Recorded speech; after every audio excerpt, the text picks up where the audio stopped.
den, zdraví vás Pavel Bobeček, přináším vám nejnovější zprávy. Vydali jsme se prověřit informaci o tom, že byla vykácena část lesa u obce Žernov.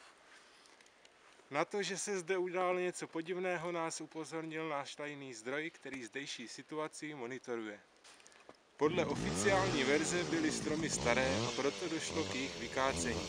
Náš zdroj nám však předložil důkaz, který toto tvrzení vyvrací. Do rukou se nám dostal výhružný dopis, který neznámý pachatel zaslal na obecní úřad. V dopise stojí: jestli mi nezaplatíte 4 miliony korun, tak zamořím lesy kůrovcem. Máte na to 4 dny. Dopis je složený z písmen z novin a je plný pravopisných chyb. To svědčí o možné mentální retardaci pachatele. Podle našeho zdroje obec nejdříve brala výhružku vážně. Pachatel ale neuvedl informaci o místě předání, tak poté obec brala toto tvrzení jako žert. Rozhodli jsme se zdejší situaci prověřit na vlastní pěst a proto musím odebrat vzorek.